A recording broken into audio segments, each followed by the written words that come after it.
नमस्कार दोस्तों, कैसे हैं आप लोग। आशा करता हूं कि आप लोगों की प्रिपरेशन एकदम सही चल रही होगी। तो आज की हम इस वीडियो के अंदर इंडियन पॉलिटी का चैप्टर कॉन्स्टिट्यूशन अमेंडमेंट से रिलेटेड 35 पीआईक्यूज करने वाले हैं। हाँ, मुझे पता है कि मेरी जो वीडियो की लाइट है वो काफी डिम है। वो इसलिए कर रखा है क्योंकि जो हमारा बोर्ड है वो है ब्लैक कलर का। जब भी मैं लाइट जलाता हूँ तो इसके ऊपर रिफ्लेक्शंस आते हैं। वो इतने ज्यादा रिफ्लेक्शंस आते हैं कि जो लिखा हुआ है वो ढंग से दिख नहीं पाता। इसलिए मैंने जानबूझ के वीडियो की लाइट है वो डिम करके रखी हुई है ताकि आप लोगों को बोर्ड ढंग से दिख सके।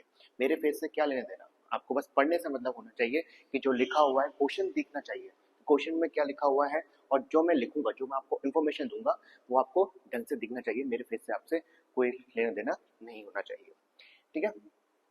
तो मैं ये वीडियो 2 मिनट का टाइम लूंगा बस। ये वीडियो एक स्टूडेंट के लिए डेडिकेट है। एक सब्सक्राइबर है, उसने बोला था कि सर हमें कॉन्स्टिट्यूशन अमेंडमेंट से रिलेटेड पीआईक्यूज करवा दीजिए, तो मैं उससे रिलेटेड लेकर आया हूँ, ठीक है। अगर आपका भी मन है, कौन सा भी आपके कोचिंग में मान के चलो इंडियन हिस्ट्री का एक टॉपिक पढ़ा दिया गया, ठीक है, मान के चलो डांडी मार्च पढ़ा दिया, तो उससे रिलेटेड जितने भी क्वेश्चन आ चुके हैं मैं कर पाऊंगा।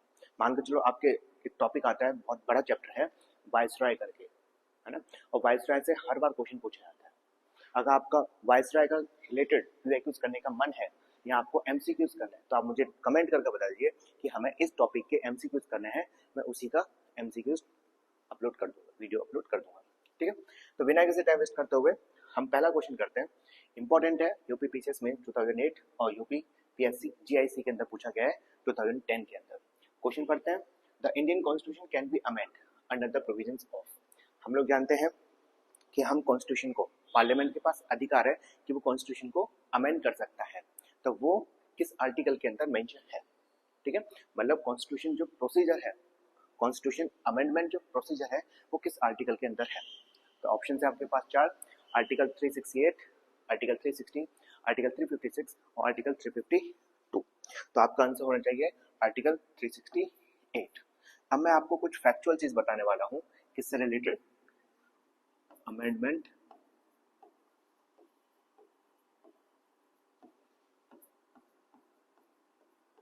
प्रोसीजर से, ठीक है।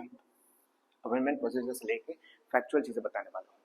आपको मैं एक और चीज बता दूं, जो मैं आपको इंफॉर्मेशन लिखूंगा बोर्ड पर, जो मैं इंफॉर्मेशन आपको दूंगा उससे बाहर कोई क्वेश्चन आ नहीं सकता एक्सेप्ट आईएएस का। वो आईएएस के जो क्वेश्चन पूछे जाते हैं वो पूछे जाते हैं फैक्चुअल, सॉरी वो पूछे जाते हैं कंसेप्चुअल। मैं आपको यहाँ पर कंसेप्ट तो नहीं पढ़ा रहा, लेकिन आपको मैं हर एक चीज फैक्चुअल चीज बताऊंगा, ठीक है, जो कि स्टेट पीसीएस से लेके हर एक एग्जाम में आएगा। बस एक चीज को छोड़ के, एक एग्जाम को छोड़ के, आईएएस के एग्जाम को छोड़ के, वो आईएएस का जो पूछा जाता है वो थोड़ा डीपली पूछा जाता है और कंसेप्चुअल पूछा जाता है। लेकिन जो मैं आपको इन्फॉर्मेशन दूंगा वो फैक्चुअल इन्फॉर्मेशन होगी। तो आप जितने भी मैं आपको दूंगा, लिखूंगा, ठीक है, उसको आप लिख लीजिएगा। तो अमेंडमेंट प्रोसीजर सबसे पहले हम बात करते हैं किस पार्ट में है, तो ध्यान रखना पार्ट 20 के अंदर मेंशन है। अमेंडमेंट प्रोसीजर कहां पर है, पार्ट 20 के अंदर। किस आर्टिकल में है, तो आर्टिकल है आपका 368।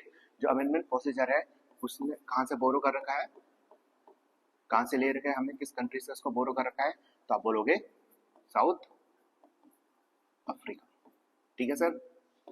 चौथा पॉइंट, जो अमेंडमेंट प्रोसीजर बिल है, या ये बोलो कॉन्स्टिट्यूशन अमेंडमेंट बिल है, उसको कहाँ इंट्रोड्यूस किया जा सकता है, इंट्रोड्यूस कहाँ होगा, introduce in either house of, मतलब किसी भी हाउस में आप इंट्रोड्यूस कर सकते हो, आइदर हाउस ऑफ पार्लियामेंट। मतलब समझ में नहीं आया, मैं आपको बताता हूँ। मान के चलो आप एक मेंबर हो लोकसभा के, राज्यसभा के, आपको कॉन्स्टिट्यूशन अमेंडमेंट बिल को इंट्रोड्यूस करना है, तो आप चाहो तो लोकसभा में इंट्रोड्यूस कर सकते हो या फिर राज्यसभा में इंट्रोड्यूस कर सकते हो। अब क्या है, अब मान के चलो आपने इंट्रोड्यूस कर दिया, इंट्रोड्यूस कहाँ हो सकता है बताओ, चाहे तो आप राज्यसभा में कर दो या फिर लोकसभा में कर दो, ठीक है। मान के चलो आपने राज्यसभा में किया और राज्यसभा से बिल क्या हो गया, पास हो गया, लेकिन लोकसभा से पास नहीं हुआ, तो अब बिल का क्या होगा, जो बिल होगा वो हो जाएगा आपका रिजेक्ट। क्या हो जाएगा, रिजेक्ट हो जाएगा। मान के चलो आपने जो अमेंडमेंट बिल है वो लोकसभा में इंट्रोड्यूस किया और लोकसभा से ये पास हो गया, लेकिन राज्यसभा से ये पास नहीं हुआ, राज्यसभा से ये पास नहीं हुआ, अब बिल का क्या होगा, क्या बोलोगे, फिर से बिल क्या हो जाएगा, रिजेक्ट हो जाएगा, ठीक है। अब मान के चलो आपने लोकसभा में इंट्रोड्यूस किया और लोकसभा से भी पास हो गया और राज्यसभा से भी पास हो गया। अब बिल क्या होगा, अब बिल प्रेसिडेंट के पास जाएगा। किसके पास जाएगा, प्रेसिडेंट के पास जाएगा। और प्रेसिडेंट अमेंडमेंट बिल से रिलेटेड वीटो पावर लगा सकता है क्या? क्या प्रेसिडेंट जो अमेंडमेंट बिल है क्या उसको रिजेक्ट कर सकता है? तो इसका आंसर है नहीं। अगर प्रेसिडेंट के पास कॉन्स्टिट्यूशन अमेंडमेंट बिल आया तो उसको असेंट देनी ही होगी, ये 24th कॉन्स्टिट्यूशन अमेंडमेंट एक्ट 1971 में कहा गया है। उसको हम करेंगे, डिटेल में करेंगे। तो ध्यान रखना, फिर से मैं आपको एक चीज और बता रहा हूँ, ठीक है? इसका मतलब ये है ज्वाइंट सिटिंग नहीं हो सकती, joint sitting not available for, किसके लिए अवेलेबल नहीं है? कॉन्स्टिट्यूशन अमेंडमेंट बिल के लिए, ठीक है? तो ज्वाइंट सिटिंग नहीं करवाई जा सकती। ज्वाइंट सिटिंग क्या होता है? ज्वाइंट सिटिंग जब डेडलॉक हो जाता है, डेडलॉक मतलब ये जो दो कंडीशंस है, उसको हम डेडलॉक कंडीशंस कहते हैं, ठीक है? और भी है इसके अंदर, ये नहीं है कि ओनली यही दो कंडीशंस है, और भी कई सारी कंडीशंस होती है, लेकिन यहाँ पर क्या है, यहाँ पर डेडलॉक हो जाता है। पहली बात तो अमेंडमेंट बिल के लिए डेडलॉक होगा ही नहीं, ठीक है? अगर डेडलॉक होगा ही नहीं तो फिर जॉइंट सेटिंग भी नहीं होगी। तो ध्यान रखिएगा, कॉन्स्टिट्यूशन अमेंडमेंट बिल के लिए जॉइंट सेटिंग का प्रोविजन नहीं है। और कौन सा, कलर चेंज कर लेता हूँ, ठीक है? और क्या याद करना है कि प्रेसिडेंट है, जो हमारे प्रेसिडेंट हैं वो veto power cannot use against, किसके अगेंस्ट यूज नहीं कर सकते? मैं आपको पहले बता दिया, कॉन्स्टिट्यूशन अमेंडमेंट बिल से रिलेटेड, ठीक है? तो ये सारी की सारी इंफॉर्मेशन आपको पता होनी चाहिए। एक बार फिर से रिवीजन कर लेते हैं। अमेंडमेंट प्रोसीजर पार्ट 20 के अंदर है, आर्टिकल 368 के मेंशन है, कहाँ से हमने बोरो किया है, किस कंट्री से हमने ले रखा है, साउथ अफ्रीका से ले रखा है। और जो कॉन्स्टिट्यूशन अमेंडमेंट बिल है उसको किसी भी हाउस में इंट्रोड्यूस कर सकते हो, आप चाहो तो लोकसभा में फर्स्ट इंट्रोड्यूस कर लो या फिर राज्यसभा में इंट्रोड्यूस कर लो। अगर मान के चलो राज्यसभा से पास हो गया लेकिन लोकसभा से पास नहीं हुआ तो रिजेक्ट हो जाएगा। मान के चलो लोकसभा से पास हो गया लेकिन राज्यसभा से पास नहीं हुआ तो बिल हो जाएगा। मान के चलो लोकसभा से पास हो गया, राज्यसभा से पास हो गया, फिर ये किसको भेजा जाएगा? ये भेजा जाएगा प्रेसिडेंट के पास। अब प्रेसिडेंट अपनी वीटो पावर यूज नहीं कर सकते, किसके अगेंस्ट? कॉन्स्टिट्यूशन अमेंडमेंट बिल के थे। फिर से समझो, अगर पार्लियामेंट के पास बिल आया तो प्रेसिडेंट को 100% अपनी असेंट देनी होगी, 100% साइन करने होंगे, ठीक है? तो ये सारे के सारी चीज इंपॉर्टेंट है। एक और चीज बता दो, इसको जो प्रोविजन है कौन सा, ये लास्ट वाला, president cannot use veto power against the constitution amendment bill, इसको ऐड किया था 24th कॉन्स्टिट्यूशन अमेंडमेंट एक्ट 1971 में, ठीक है? इसको और डिटेल में हम करेंगे लेकिन बाद में। ये सारी चीजें आपको याद होनी चाहिए अमेंडमेंट प्रोसीजर से रिलेटेड। और भी दो चार चीजें हैं उसको हम करेंगे। तो इसका सही आंसर क्या है? आर्टिकल 368। अब हम करते हैं क्वेश्चन नंबर सेकंड, इंपॉर्टेंट है, एसएससी में पूछा जा चुका है 3-4 बार। तो क्वेश्चन पढ़ते हैं, name of the country from which the constitutional features of procedure for amendment was borrowed by India. तो मैंने अभी आपको बताया था कि जो अमेंडमेंट प्रोसीजर है हमने कहाँ से बोरो कर रखा है? तो हमने बोरो कर रखा है साउथ अफ्रीका से, ठीक है? साउथ अफ्रीका से हमने कॉन्स्टिट्यूशन अमेंडमेंट प्रोसीजर को अडॉप्ट किया हुआ है। अब देखो, अब बात करते हैं ऑस्ट्रेलिया से रिलेटेड। ऑस्ट्रेलिया से हमने कौन सी फीचर्स बोरो कर रखे हैं, क्या क्या चीजें हमने बोरो कर रखी है? हम बात कर रहे हैं अब ऑस्ट्रेलिया से। तो ध्यान रखना, हमने ऑस्ट्रेलिया से कितनी चीज ले रखी है? ऑस्ट्रेलिया से हमने 3 चीज ले रखी है। पहला joint sitting of both house of the parliament, किस आर्टिकल के अंदर मेंशन है? तो ध्यान रखना, आर्टिकल 108 के अंदर मेंशन है। दूसरा क्या ले रखे हैं हमने दूसरा ले रखा है कंकरेंट लिस्ट। आप लोग जानते हो लिस्ट के शेड्यूल में है, तो आप बोलोगे ये 7th शेड्यूल में है। और किस आर्टिकल के अंदर मेंशन है? तो आर्टिकल है आपका 246। ध्यान रखना, आर्टिकल पूछे जाते हैं बार बार। तीसरा क्या है? तीसरा है आपका freedom of trade, commerce and intercourse. ठीक है, freedom of trade, commerce, intercourse किस आर्टिकल में मेंशन है बताओ? आप बोलोगे आर्टिकल 301 के अंदर। तो ऑस्ट्रेलिया से हमने 3 प्रोविजंस अडॉप्ट कर रखे हैं। पहला joint sitting of the both house of the parliament article 108 के अंदर मेंशन है, कंकरेंट लिस्ट आर्टिकल 246 में, और freedom of trade, commerce, intercourse article 30 में। ठीक है, अब बात करते हैं हम अमेरिका की। अमेरिका काफी इंपॉर्टेंट है क्योंकि अमेरिका से हमने काफी सारे प्रोविजंस अडॉप्ट किए हुए हैं। अमेरिका स्टार्ट करते हैं। ठीक है, तो सबसे पहली बात हमने क्या ले रखा है? हमने रिटन कॉन्स्टिट्यूशन ले रखा है, रिटन कॉन्स्टिट्यूशन। ठीक है, पहला क्या ले रखा है? Written constitution. और दूसरा रिटन कॉन्स्टिट्यूशन हो गया, दूसरा हमने प्रिमल ले रखा है। क्या ले रखा है? प्रिमल का कंसेप्ट हमें अमेरिका से ले रखा है। तीसरा independent of judiciary, independent of judiciary. Fourth judicial review. क्या ले रखा है? Judicial review. ये इंपॉर्टेंट है, एक बार पूछा गया था जुडिशियल रिव्यू का कंसेप्ट हमने किस कंट्री से अडॉप्ट कर रखा है, तो ध्यान रखना अमेरिका से। चौथा कौन सा है? Fifth point. फिफ्थ क्या है? Fundamental right.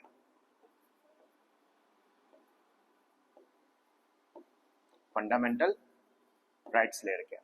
ठीक है, नेक्स्ट यहाँ पर कर देता हूँ, कलर चेंज कर लेता हूँ ताकि थोड़ा सा इजी हो जाए, है ना? हाँ, और क्या ले रखा है? Impeachment of president, impeachment of president. Impeachment of president important है, इसका आर्टिकल पूछा गया है। ठीक है, कई सारे एग्जाम्स में इम्पीचमेंट ऑफ प्रेसिडेंट का आर्टिकल पूछा गया है, तो आर्टिकल क्या है? आर्टिकल है आपका 61। नेक्स्ट क्या ले रखा है? Next provision removal of high court and supreme court जजेस। ठीक है, एक को ले रखा है, यहाँ पर कर देता हूँ। लास्ट कौन सा ले रखा है? Post of vice president. ठीक है, इसलिए अमेरिका काफी इंपॉर्टेंट है क्योंकि अमेरिका से हमने कई सारे फीचर्स अडॉप्ट कर रखे हैं। तो जल्दी से बता देते हैं। पहला रिटन कॉन्स्टिट्यूशन, दूसरा preamble, independent of judiciary, judicial review, fundamental rights, post of vice president, impeachment of the president और removal of supreme court and high court जजेस। तो अमेरिका काफी इंपॉर्टेंट है, इसको लिख लीजिए साथ साथ। अब बात करते हैं हम साउथ अफ्रीका की। किसकी बात कर रहे हैं हम? साउथ अफ्रीका की बात करेंगे। तो ये बताती है साउथ अफ्रीका से हमने क्या क्या चीजें अडॉप्ट कर रखी है। पहला मैं आपको बता चुका हूं already, amendment procedure, amendment procedure पहला ये ले रखा है। फिर दूसरा प्रोविजन क्या है? Election of member of Rajya Sabha. ठीक है, तो साउथ अफ्रीका से हमने दो चीजें अडॉप्ट कर रखी हैं, पहला अमेंडमेंट प्रोसीजर और दूसरा election of member of Rajya Sabha. ठीक है, इसको भी करता हूं मैं रेस। अब बात करते हैं हम जर्मनी की। ठीक है, किसकी बात कर रहे हैं हम? जर्मनी। जर्मनी से हमने बस एक प्रोविजन ले रखा है, वो है आपका सस्पेंशन ऑफ फंडामेंटल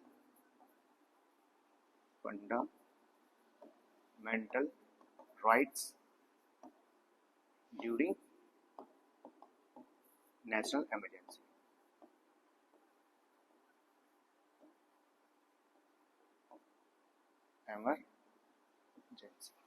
ठीक है, आप लोग जानते हो जैसे ही आर्टिकल 352 के अंदर नेशनल इमरजेंसी लगा रही, नेशनल इमरजेंसी मेंशन है, अगर जैसे नेशनल इमरजेंसी लगती है तो जो फंडामेंटल राइट्स है वो सारे के सारे सस्पेंड हो जाते हैं, बस एक्सेप्ट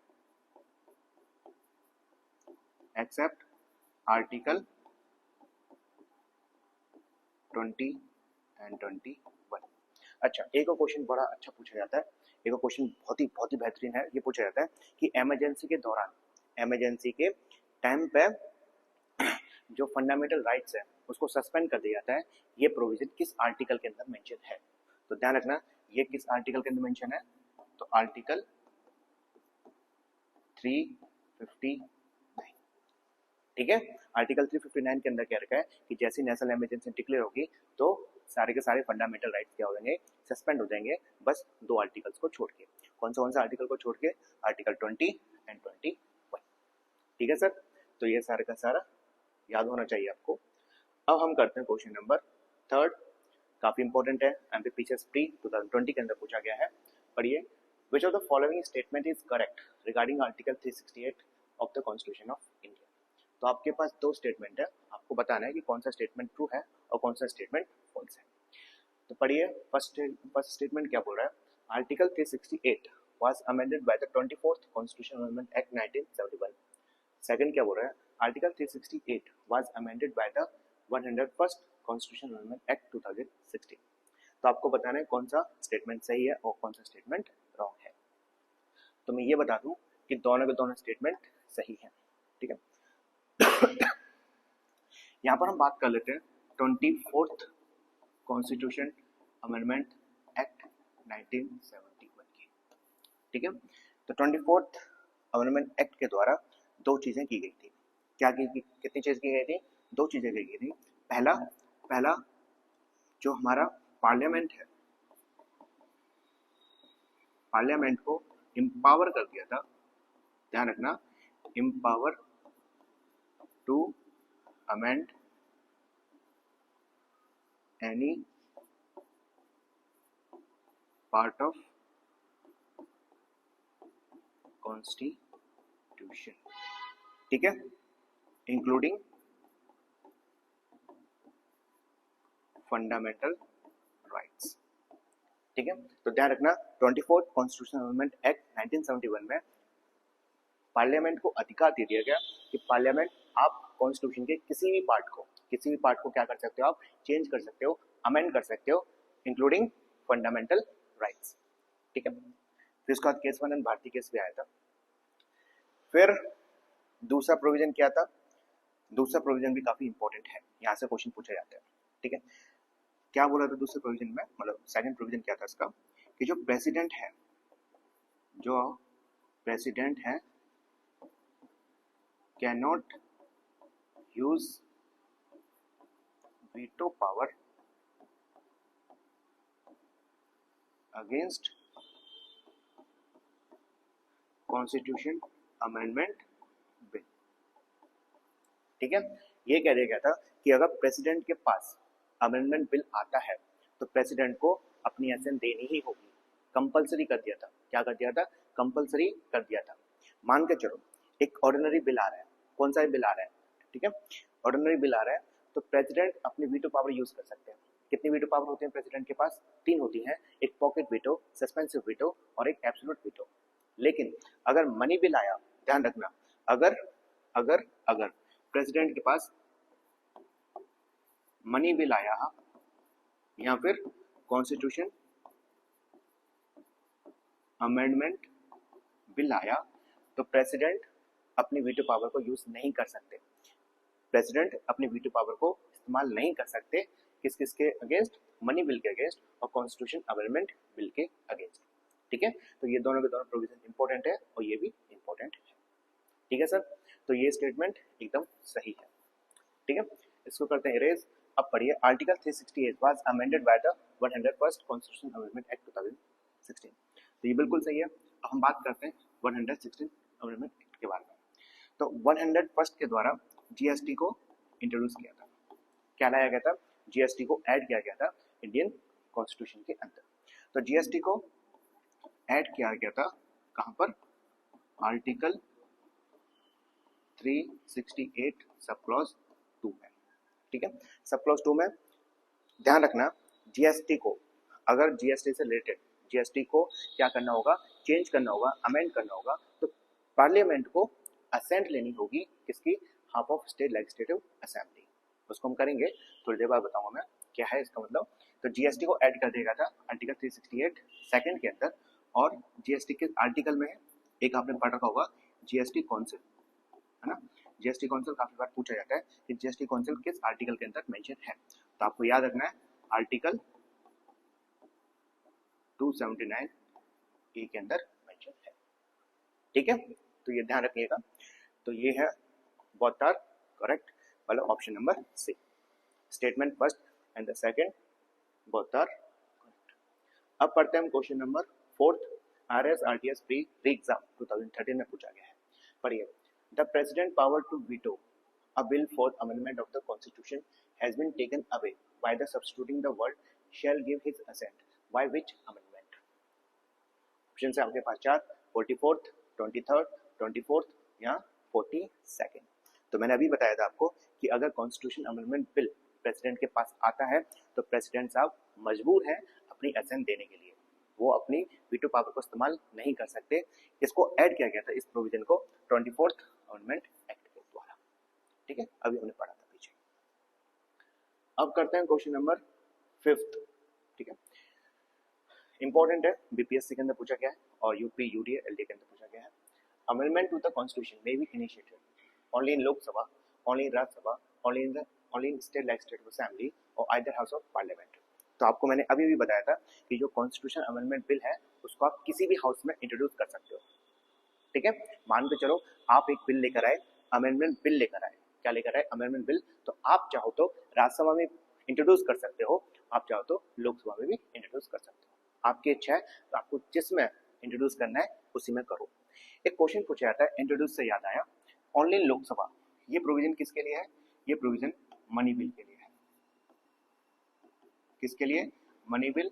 आर्टिकल क्या है इसका, आर्टिकल 108, ठीक है। तो ध्यान रखना, मनी बिल जो कि आर्टिकल 108 के अंदर मेंशन है, मनी बिल ओनली कहां पर इंट्रोड्यूस किया जाएगा, ओनली इंट्रोड्यूस किया जाएगा लोकसभा में, राज्यसभा में इंट्रोड्यूस नहीं किया जाएगा। मनी बिल के बारे में क्वेश्चन पूछा जाता है ये।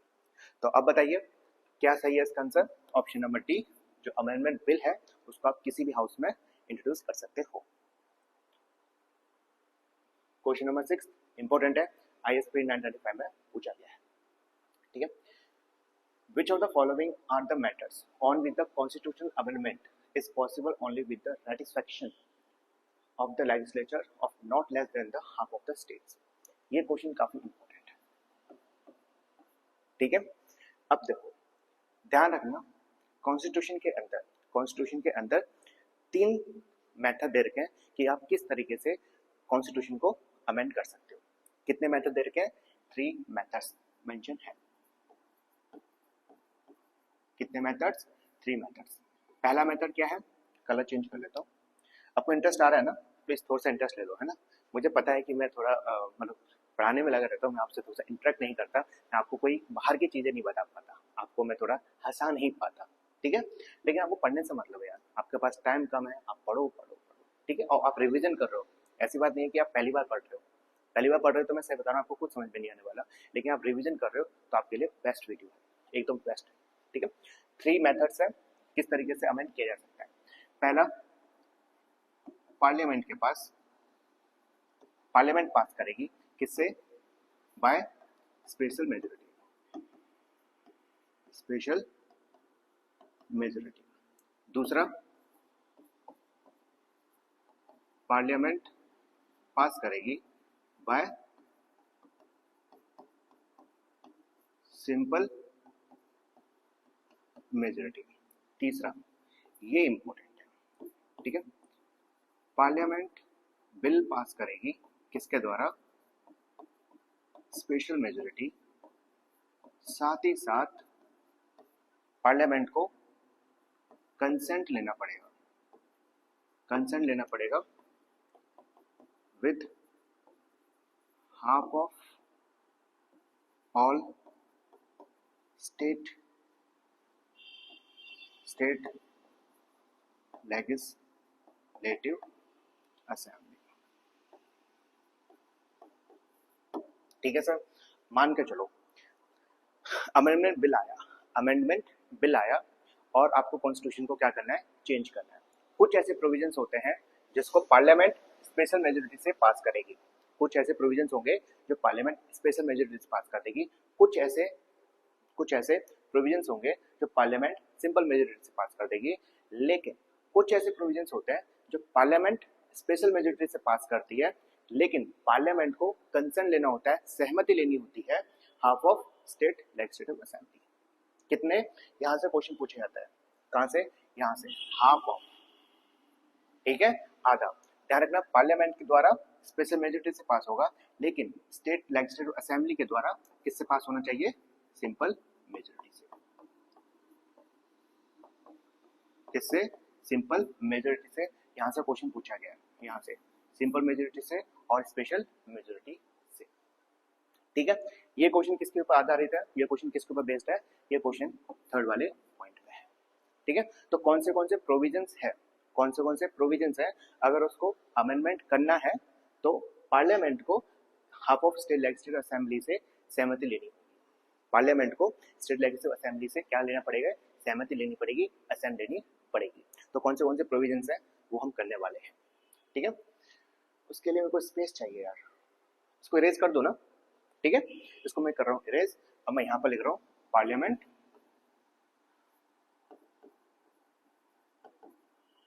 पार्लियामेंट विद, किसके साथ कंसर्न करना पड़ेगा, with the concert of state legislative assembly, ठीक है। ऐसे कौन से प्रोविजंस है, तो ध्यान रखना वो प्रोविजंस होने चाहिए फेडरल फीचर्स। कौन से, फेडरल फीचर्स, ठीक है। अगर फेडरल फीचर से रिलेटेड कुछ अमेंड करना है तो पार्लियामेंट को स्टेट लेजिस्लेटिव असेंबली से क्या करना पड़ेगा, सहमति लेनी पड़ेगी, कंसर्न लेनी पड़ेगी। अब सॉरी, इसमें क्या क्या फीचर्स आते हैं, तो पहला है प्रेसिडेंट से रिलेटेड, कुछ भी हो, अगर प्रेसिडेंट से रिलेटेड कुछ अमेंडमेंट करने हैं तो कंसेंट करनी पड़ेगी, पहला। दूसरा point, extension of executive power of union और स्टेट। मैं यहाँ पर लिख देता हूँ, ओनली क्या लिख देता हूँ मैं, executive power of state and union, ठीक है सर। तीसरा लेजिस्लेटिव पावर्स, ठीक है। फोर्थ, तो गोला कर देते हैं, ठीक है। फोर्थ क्या है, power of supreme court and high court से रिलेटेड, फोर्थ हो गया। अब बात करते हैं हम फिफ्थ की, फिफ्थ GST। ये किस अमेंडमेंट एक्ट के द्वारा इसमें ऐड किया गया है ना, ये किस में मेंशन है, ये मेंशन आर्टिकल 368 के सब क्लॉज 2 में मेंशन है, और इसमें इस लिस्ट के अंदर GST को 101st कॉन्स्टिट्यूशन अमेंडमेंट एक्ट के द्वारा ऐड किया गया है, ये ध्यान रखना है ना। सिक्स्थ, रिप्रेजेंटेशन ऑफ स्टेट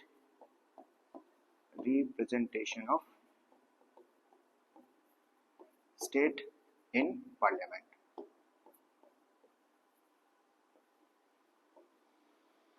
ठीक है। सेवेंथ, एनी लिस्ट इन 7th शेड्यूल, ठीक। और 8वां क्या पॉइंट है, लास्ट पॉइंट है आपका आर्टिकल 368 मतलब कॉन्स्टिट्यूशन अमेंडमेंट प्रोसीजर, की स्पेलिंग बताओ, ठीक है। ये 8 प्रोविजंस है, 8 प्रोविजन से रिलेटेड अगर कुछ अमेंडमेंट करना है तो पार्लियामेंट को half of state legislative assembly से कंसेंट लेनी पड़ेगी, सहमति लेनी पड़ेगी।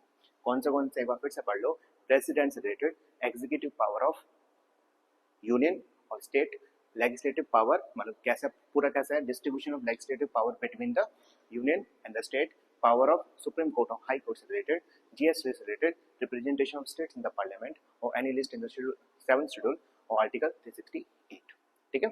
तो ये क्वेश्चन किसके ऊपर बेस्ड है, ये क्वेश्चन इन 8 पॉइंट के ऊपर बेस्ड है। अब हम इसको एक एक करके करेंगे। Election of president, yes, president से रिलेटेड कुछ भी हो, ठीक है, तो ये स्टेटमेंट सही है। Representation of state in the parliament, ये 6th दे रखा है, representation of state in the parliament, second भी सही है। Any of the list in the 7th schedule, तो ये बिल्कुल सही है। Any list in the 7th schedule बिल्कुल सही है। फिर लास्ट स्टेटमेंट क्या है, abolition of legislative councils of the state, तो ये इस लिस्ट में है। आप बोलोगे नहीं, ये नहीं है, तो 1 2 3 option number A is the correct answer, ठीक है ना सर। इंपॉर्टेंट था, काफी बड़ा क्वेश्चन हो गया। देखो ये क्वेश्चन है आईएएस का, तो आईएएस का जो होता है ना वो कंसेप्चुअल पूछा जाता है, ठीक है, तो इसलिए मजा आता है आईएएस का क्वेश्चन पढ़ के। आईएएस प्री 2013 फिर से आईएएस का क्वेश्चन है, मजेदार क्वेश्चन होगा। कंसीडर द फॉलोइंग स्टेटमेंट, अच्छा आपके पास 2 स्टेटमेंट है और आपको बताना है कौन सा स्टेटमेंट करेक्ट है, कौन सा स्टेटमेंट सही है। पहला स्टेटमेंट पढ़ते हैं, an amendment to the constitution of India can be initiated by the introduction of a bill in a Lok Sabha only, ठीक है। Second, if such an amendment seek to make change in the federal characters of the constitution, the amendment also required to be ratified by the legislatures of all the state of India। तो बताइए कौन सा statement सही है। क्या ये पहला statement सही है? आप बोलोगे नहीं, ये स्टेटमेंट नहीं है। मैंने आपको कई बार बता रखा है कि जो कॉन्स्टिट्यूशन अमेंडमेंट बिल है उसको आप किसी भी हाउस में इंट्रोड्यूस कर सकते हो और दोनों हाउस से पास होना चाहिए, ठीक है, दोनों हाउस से पास होना चाहिए और किसी भी हाउस में आप इंट्रोड्यूस कर सकते हो, तो इसलिए ये स्टेटमेंट गलत। दूसरा क्या बोल रखा है कि अगर फेडरल कैरेक्टर्स में कॉन्स्टिट्यूशन के जो फेडरल फीचर्स हैं, फेडरल जो कैरेक्टर्स हैं, अगर उसमें कुछ अमेंडमेंट करना होगा तो पार्लियामेंट को स्टेट से क्या करना होगा, कंसल्ट करनी पड़ेगी। क्या करनी पड़ेगी? कंसल्ट करनी पड़ेगी, सहमति लेनी पड़ेगी। तो क्या ऑल द स्टेट्स? नहीं, ऑल नहीं है बल्कि हाफ है, ठीक है, सभी स्टेट से नहीं बल्कि आधे स्टेट से। अभी कितने प्रेजेंट में कितने हैं? 28 है, 28 का हाफ करोगे तो 14, तो मतलब 14 लेजिस्लेटिव असेंबली से आपको कंसल्ट करनी पड़ेगी, ठीक है। तो ये हो गया आपका, दोनों स्टेटमेंट गलत हैं, तो नाइदर 1 और 2, ठीक है सर। इसको करते हैं क्लीन। अब बढ़ते हैं आगे क्वेश्चन नंबर 8 पर। फिर से आईएएस प्री, अच्छा क्वेश्चन है भाई। Consider the following statement regarding the constitution amendment. In article 368 3 methods of the constitution amendment are mentioned, ठीक है। सेकंड स्टेटमेंट क्या है? Constitutional amendment bill can be initiated only in Lok Sabha, ठीक है। Third statement, in case of any disputes, आपको क्या याद रखना है, ध्यान रखना, इसमें क्या अंडरलाइन करनी पड़ेगी? 3 मेथड्स, ये किसके ऊपर बेस्ड है? Initiate only in Lok Sabha. Third पढ़ो, in case of any dispute between the 2 houses of parliament on the constitution amendment bill, joint sitting of the both house can be summoned, ठीक है। Fourth, the president cannot veto a constitution amendment bill. तो आपको बताना है कौन से statement सही है। तो फिर से करते हैं हम, बताओ। आर्टिकल 368 के अंदर 3 मेथड्स है, आप बोलो यस, 3 मेथड है। मैं आपको बताया था, parliament by the simple majority, parliament by the special majority और parliament special majority with consent of half of state legislative assembly. और जो लेजिस्लेटिव असेंबली होगी वो बिल को कैसे पास करेगी, किस मेजोरिटी से पास करेगी? वो करेगी सिंपल मेजोरिटी से, तो बिल्कुल सही है। सेकंड स्टेटमेंट पढ़ो, the constitutional amendment bill can B initiate only in Lok Sabha. नहीं, ये स्टेटमेंट एकदम रॉन्ग है, क्योंकि मैंने आपको बताया था जो अमेंडमेंट बिल है वो किसी भी हाउस में पास हो सकता है, इंट्रोड्यूस हो सकता है। इन केस ऑफ एनी डिस्प्यूट, कोई भी डिस्प्यूट हो जाता है तो क्या उसके लिए ज्वाइंट सिटिंग की जा सकती है? आप बोलोगे नहीं, ज्वाइंट सिटिंग नहीं की जा सकती, ठीक है। Joint sitting constitution amendment bill के लिए ज्वाइंट सिटिंग अवेलेबल नहीं है, ठीक है। फोर्थ क्या है? The president can not veto constitution amendment bill, एकदम सही स्टेटमेंट है, ठीक है। ये क्या है? क्योंकि इस प्रोविजन को 24th कॉन्स्टिट्यूशन अमेंडमेंट एक्ट 1971 में ऐड किया गया था। तो कौन सा है? First and fourth. तो फर्स्ट एंड फोर्थ कहाँ पर है? हाँ, option number B, first and fourth only. समझ में आ गया ना? इसको करते हैं इरेज। अब हम करते हैं क्वेश्चन नंबर 9, जो कि पीसीएस मेंस 2004 में पूछा गया है। अच्छा क्वेश्चन होगा क्योंकि ये मेंस का क्वेश्चन है। पढ़ो, in the event of upper house rejecting a constitution amendment bill pass by the lower house, ठीक है। मैंने आपको क्या बताया था? मैंने आपको कॉन्स्टिट्यूशन अमेंडमेंट बिल से ये बताया था कि अगर राज्यसभा से पास हो जाता है, ठीक है, और लोकसभा से रिजेक्ट हो जाता है, तो बिल क्या होगा, बिल को हम रिजेक्ट मानेंगे। क्या मानेंगे, रिजेक्ट मानेंगे। फिर दूसरी कंडीशन क्या बताई थी, अगर लोकसभा से पास हो जाता है और राज्यसभा से पास नहीं होता तो भी बिल का क्या होगा, बिल रिजेक्ट हो जाएगा। बिल क्या हो जाएगा, रिजेक्ट हो जाएगा, वो आगे नहीं बढ़ पाएगा। ठीक है, इसका मतलब क्या है, इसका मतलब ये है कि आपकी जो ज्वाइंट सिटिंग है वो नहीं होगी। ठीक है, तो यहाँ पर क्या है, the bill have to be dropped, बिल्कुल सही है। जो बिल होगा उसको एकदम रिजेक्ट कर दिया जाएगा, उसको ड्रॉप कर दिया जाएगा। ठीक है, उसको क्लीन करते हैं, आगे करते हैं। क्वेश्चन नंबर 38 बीपीएससी प्री 1992 में पूछा गया है, when was the first bill of the amendment of the Indian constitution present. तो आपको बताना है फर्स्ट बिल कब पास हुआ था। ऑप्शंस 1950, 1951, 1955 और 1958। तो इसका सही आंसर है 1951।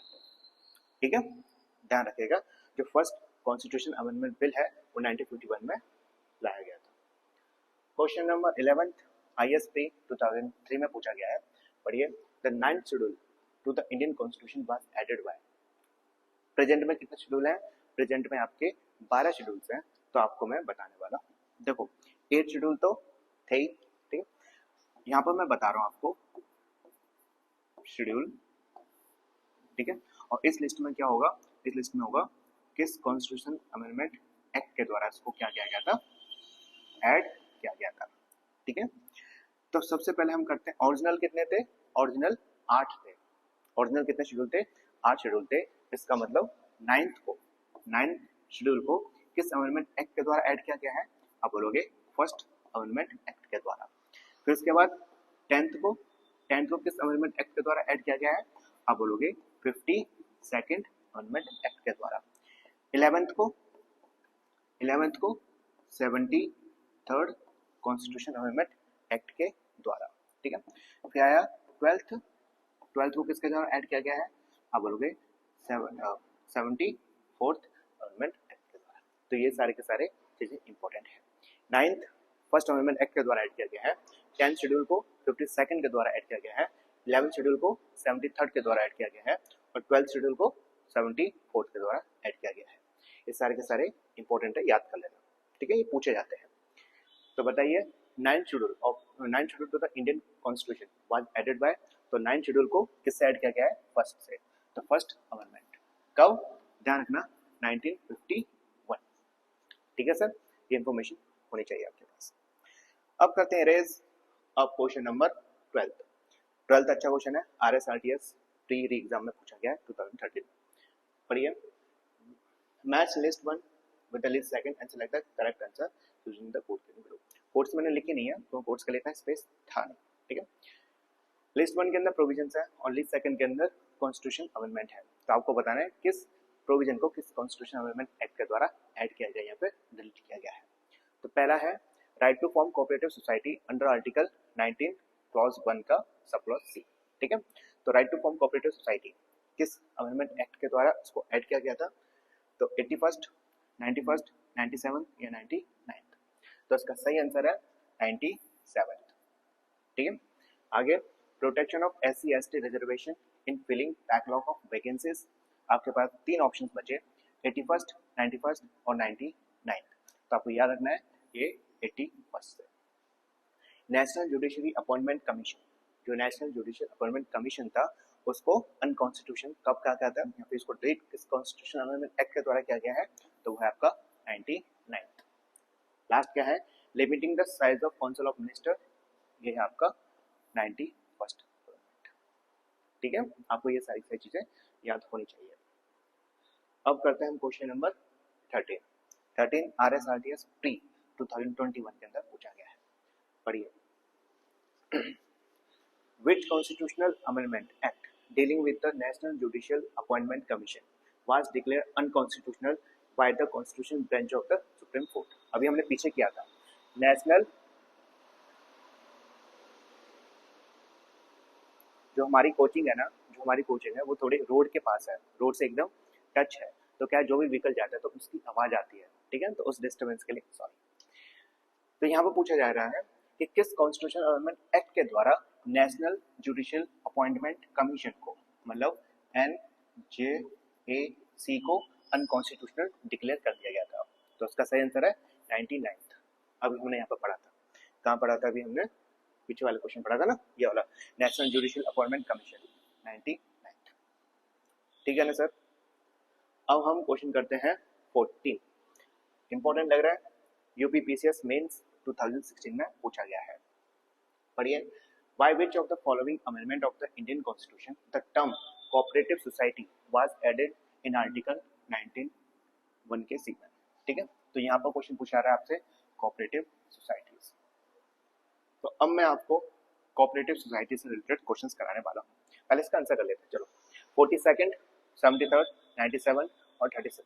तो इसका सही आंसर है option number C, 97th constitution amendment act के द्वारा। अब हम यहाँ पर डिटेल में पढ़ेंगे 97th कॉन्स्टिट्यूशन अमेंडमेंट एक्ट के बारे में, ठीक है सर। मैं यहाँ पर कंसेप्चुअल नहीं, आपको फैक्चुअल चीजें बता रहा हूँ, ठीक है। और ज्यादातर क्वेश्चंस फैक्चुअल पूछे जाते हैं। कंसेप्चुअल में आपको फिर से बता रहा हूँ, जो कंसेप्ट से रिलेटेड पूछे जाते हैं आईएएस के अंदर, ठीक है। और जो मैं आपको बता रहा हूँ, अगर आपने ये याद कर लिया तो मैं वादा कर रहा हूँ, आपको मैं लिख के दे सकता हूँ कि इससे बाहर कोई क्वेश्चन आ नहीं सकता, ठीक है। बस आपको क्या करना है कि जो भी मैंने आपको बताया है, जो भी मैंने लिखा है, आपको उसको नोट डाउन करना है, उसको याद करना है। 97th कॉन्स्टिट्यूशन अमेंडमेंट एक्ट के द्वारा कौन सी चीज को ऐड किया गया है, हम वो बताने वाले हैं। पहला है आर्टिकल 19, इसको ऐड किया गया था। दूसरा आर्टिकल 43 के बी को ऐड किया गया है। और तीसरा पूरा एक पार्ट को ऐड किया गया था। कौन से पार्ट को? पार्ट 9th के बी को, ठीक है। पार्ट के 9th के बी में कोऑपरेटिव सोसाइटीज है। क्या है उसका टॉपिक, उसका जो हेडलाइन होती है ना, वो कौन सी है? Cooperative society. अब जो कोऑपरेटिव सोसाइटी है उसके कौन से आर्टिकल्स है जो डील करता है? क्वेश्चन पूछा गया है, एक बार क्वेश्चन कैसे पूछा गया था कि कोऑपरेटिव सोसाइटी के कौन से आर्टिकल्स हैं। तो ध्यान रखना, आर्टिकल 243 ZH से लेके 243 ZT तक, ठीक है। 243 ZH से लेके 243 ZT। और यहाँ पर पार्ट आया है, पार्ट 9। पार्ट 9 से भी काफी सारे क्वेश्चन पूछे गए। पार्ट 9 से कैसे क्वेश्चन पूछे जाते हैं? ये पार्ट 9 किस अमेंडमेंट एक्ट के द्वारा ऐड किया गया है, पार्ट 9 ए किसके द्वारा इंट्रोड्यूस किया गया है, और पार्ट 9 का बी। अब मैं आपको यहाँ पर सारी डिटेल बताने वाला हूँ, ठीक है। कलर चेंज कर लेते हैं ताकि आपको कंफ्यूजन हो। तो यहाँ पर मैं आपको बताने वाला हूँ पार्ट, ठीक है, और यहाँ पर कॉन्स्टिट्यूशन अमेंडमेंट एक्ट, ठीक है सर। तो यहाँ पर पार्ट है आपका पहला 9th को ऐड किया गया था। पार्ट 9th को ऐड किया गया था किससे? 73rd। इसमें है क्या? इसमें है आपका पंचायत। इसमें क्या है? पंचायत है। और कौन सा आर्टिकल्स, कौन से आर्टिकल्स जो पंचायती राज सिस्टम से रिलेटेड है, तो ध्यान रखना। अरे यार, इसको मैं थोड़ा डिटेल में कराने वाला हूँ, ठीक है। कौन से आर्टिकल्स है, इसको मैं रेज कर देता हूँ इसको, ठीक है। तो लिखने के लिए थोड़ा सा स्पेस चाहिए। कौन से आर्टिकल्स है? तो आप बोलोगे आर्टिकल 243 से लेके 243 तक, ठीक है सर। अब बात करते हैं हम, कलर चेंज कर लेता हूँ। अब बात करते हैं पार्ट 9th के ए को। पार्ट 9th ए को किसके द्वारा ऐड किया गया है? आप बोलोगे 74th के द्वारा, ठीक है, 74th के द्वारा। और क्या है इसके अंदर? आप बोलोगे म्युनिसिपैलिटीज। क्या है? म्युनिसिपैलिटीज है। कौन सा आर्टिकल्स है? ध्यान रखना, आर्टिकल्स पूछे जाते हैं। तो आर्टिकल है 243 पी से लेके 243 जेड जी तक, ठीक है। तो ध्यान रखना, पार्ट 9th के ए में क्या है? म्युनिसिपैलिटीज है। और म्युनिसिपैलिटीज कौन से आर्टिकल के साथ डील करता है? तो आर्टिकल 243 पी से लेके 243 जेड जी तक। अब बचता है हमारा लास्ट, वो क्या है? पार्ट 9th का बी। किसके द्वारा ऐड किया गया है? अभी बताता मैं आपको, 97 के द्वारा। किससे रिलेटेड है? कोऑपरेटिव सोसाइटी से रिलेटेड है। कौन से आर्टिकल के साथ डील करता है? आप बोलोगे आर्टिकल 243 जेड एच से लेके 243 जेड टी तक। ठीक है, ये सारी चीजें आपको याद होनी चाहिए। अच्छा, एक और बता देता हूँ, 73rd के द्वारा कौन सा शेड्यूल ऐड किया गया था, मैं आपको पहले बता चुका हूँ, शेड्यूल 11th शेड्यूल को ऐड किया गया था, और 74th के द्वारा 12th शेड्यूल को ऐड किया गया है। ठीक है सर, ये सारी इंफॉर्मेशन आपके पास होनी चाहिए। इसको करते हैं हम क्लीन। अब करते हैं क्वेश्चन नंबर 15। यूपीपीसीएस मेंस और यूपी लोअर सबऑर्डिनेट में पूछा गया है 2015 में। पढ़िए, why which of the following constitution amendment Delhi become national capital regions. ठीक है, तो क्या क्वेश्चन में क्या पूछा रहा है, जो दिल्ली है उसको एनसीआर का स्टेटस दे दिया गया था किस अमेंडमेंट एक्ट के द्वारा, ये पूछा रहा है। तो इसका सही आंसर क्या है, 69th कॉन्स्टिट्यूशन अमेंडमेंट एक्ट के द्वारा। तो इसका सही आंसर क्या है, 69th। ठीक है, इसको करते हैं क्लियर। अब करते हैं क्वेश्चन नंबर 16, काफी बार पूछा गया है। देखिए, जब गाड़ियां जाती है ना तो बहुत ज्यादा आवाज हो जाती है, जिस कारण मैं डिस्टर्ब हो जाता हूँ। कोई बात नहीं। Question number 16, Jharkhand PCS, UP PCS, MP PCS और यूपी यूडीओ एलडी के अंदर पूछा गया। पढ़िए, why which amendment was the able of defections from the political parties of India enacted. तो देखो, आप लोगों ने एंटी डिफेक्शंस लॉ पढ़ रखा होगा, ठीक है। तो यहाँ पर मैं आपको छोटी सी डिटेल बताने वाला हूँ किस रिलेटेड, एंटी डिफेक्शन लॉ से रिलेटेड। ठीक है सर, तो एंटी डिफेक्शन लॉ किस शेड्यूल में है, शेड्यूल पूछा जाता है। तो ध्यान रखना, ये आपके 10th शेड्यूल में है। 10th शेड्यूल के अंदर साफ साफ मेंशन है। ठीक है, किस अमेंडमेंट एक्ट के द्वारा इसको ऐड किया गया है, मतलब 10th शेड्यूल को किस अमेंडमेंट एक्ट के द्वारा इसको ऐड किया गया है, मैं आपको पहले बता चुका हूँ, 52nd कॉन्स्टिट्यूशन अमेंडमेंट एक्ट के द्वारा 10th शेड्यूल को ऐड किया गया था। कौन से आर्टिकल्स हैं जो डील करते हैं, तो ध्यान रखना, आर्टिकल है आपके पास दो, एक है 102, एक है 191। 102 किससे रिलेटेड है, ध्यान रखना, ये है आपका मेंबर ऑफ पार्लियामेंट। ठीक है, और 191 किससे रिलेटेड है, मेंबर ऑफ स्टेट लेजिस्लेचर। ठीक है, एंटी डिफेक्शन लॉ से ये फैक्चुअल चीजें हैं, कंसेप्चुअल आपने पढ़ा होगा। तो एंटी डिफेक्शन लॉ 10 शेड्यूल के अंदर मेंशन है, 52nd कॉन्स्टिट्यूशन अमेंडमेंट एक्ट के द्वारा इसको ऐड किया गया था। आर्टिकल्स दो हैं, आर्टिकल 102 और 191। 102 किससे रिलेटेड है, मेंबर ऑफ पार्लियामेंट से, और 191 मेंबर ऑफ स्टेट लेजिस्लेचर से। तो इसका सही आंसर क्या है, 52nd, ऑप्शन नंबर ए। अब हम बढ़ते हैं क्वेश्चन नंबर 16 की तरफ।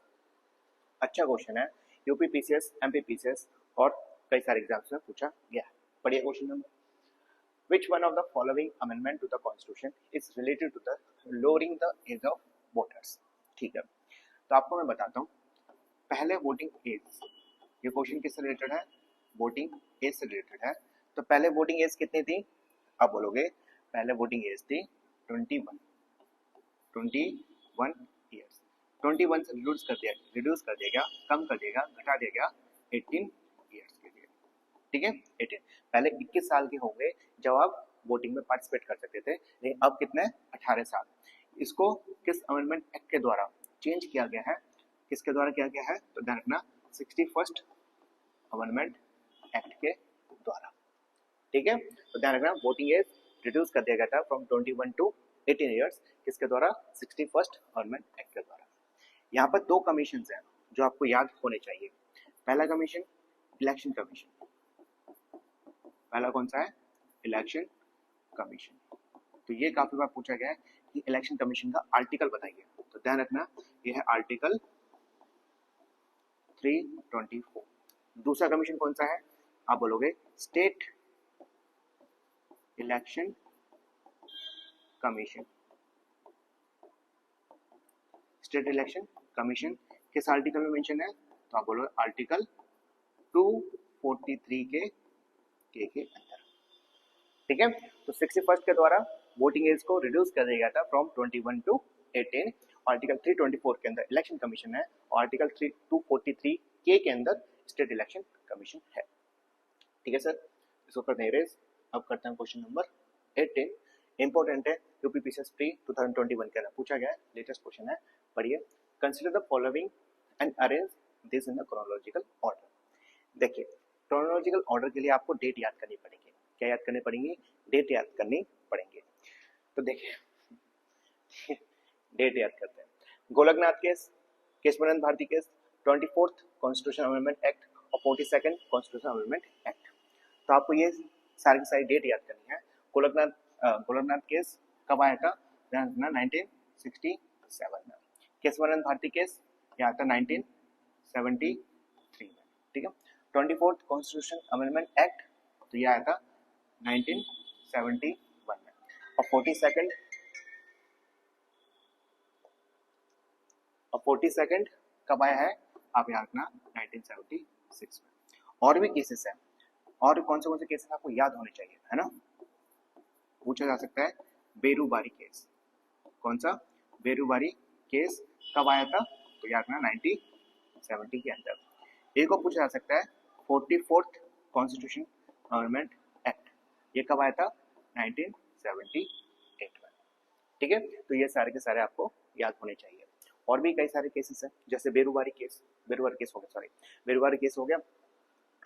एक और केस था, बड़ा अच्छा था, इंदिरा साहनी केस, मनेका गांधी केस, है ना? मनेका गांधी कब आया था? 1978 में। लिख देता हूँ, मनेका गांधी केस कब आया है? तो ध्यान रखना 1978 में। ठीक है, तो बताइए, इसको अरेंज कीजिए। पहले सबसे पहले क्या आएगा? पहले आएगा फर्स्ट, पहले आएगा, यहाँ पर अरेंज कर रहा हूँ, पहले आएगा फर्स्ट, फिर उसके बाद 1971, फिर आएगा थर्ड, फिर क्या आएगा? फिर आएगा सेकंड, फिर आएगा फोर्थ। ठीक है, तो 1 3 2 4 तो है 1 3 2 4 ऑप्शन नंबर ए।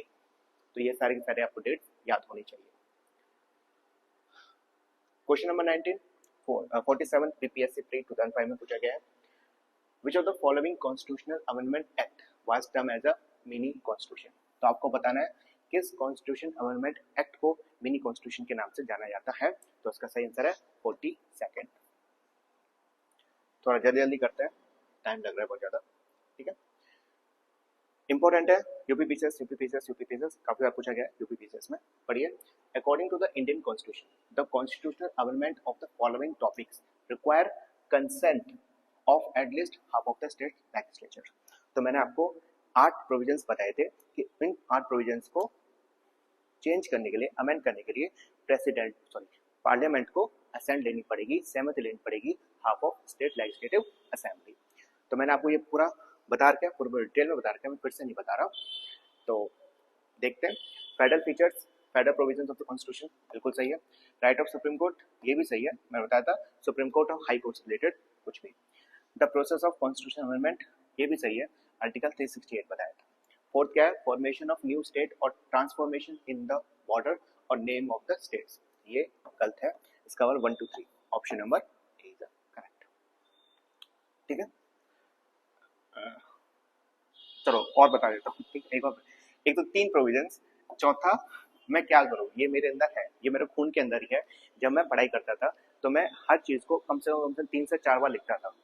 ठीक है, अब ये खून के अंदर बच चुका है, अब मैं क्या करूँ, अब मुझे मजबूर हूँ लिखने के लिए। ठीक है, federal provisions, right of supreme court, और यहाँ पर लिख लो हाई कोर्ट। फिर से मैं वो लिस्ट बना रहा हूँ पूरी 8 के 8। The process of constitution amendment, ये हो गया। और क्या बचता है? प्रेसिडेंट। फिफ्थ क्या बचता है? सुप्रीम कोर्ट, हाई कोर्ट हो गया। और क्या बचता है भाई? हाँ, एग्जीक्यूटिव पावर। 6 क्या है?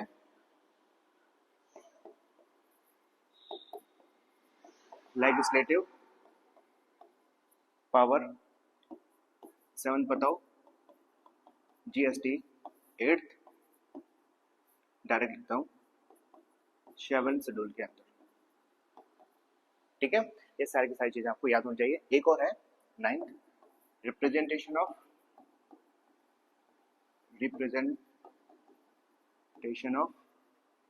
State in parliament. ठीक है, ये 9th के हो गए क्योंकि ये फेडरल फीचर्स है, वो फर्स्ट नहीं आएगा। ठीक है, इसलिए इसको करते हैं इरेज। अब करते हैं 21, झारखंड पीसीएस प्री 2016 में पूछा गया है, पढ़िए। Which constitutional amendment bifurcate the combined National Commission for Scheduled Caste and Scheduled Tribe into two separate bodies? ये समझिए, बहुत ही अच्छा क्वेश्चन है। ठीक है, इसको मैं आपको डिटेल में कराने वाला हूँ, और ध्यान रखना मैं कंसेप्चुअल चीज दूंगा, फैक्चुअल चीज दूंगा, कंसेप्चुअल नहीं। तो आपको कंसेप्ट तो आपको अपने कोचिंग्स में उसमें पढ़ना पड़ेगा, आपको कंसेप्ट बता रहा हूँ, फैक्चुअल बता रहा हूँ। किस टाइप के क्वेश्चन पूछे जाता हूँ वो सारे के सारे मैं आपको बताऊंगा। सबसे पहला 65th कॉन्स्टिट्यूशन अमेंडमेंट एक्ट को पढ़ना पड़ेगा। 65th कॉन्स्टिट्यूशन अमेंडमेंट एक्ट के द्वारा एक सिंगल बॉडी बनाई थी। क्या बनाई थी? एक सिंगल बॉडी बनाई गई थी, ठीक है, जिसका नाम था national commission for schedule cast and schedule tribe. ठीक है, किस आर्टिकल में? ये ध्यान रखना, आर्टिकल 338 के अंदर। ठीक है, 65th अमेंडमेंट एक्ट के द्वारा एक सिंगल बॉडी बनाई गई थी जिसका नाम था national commission for schedule cast and schedule tribe, article 338 के अंदर।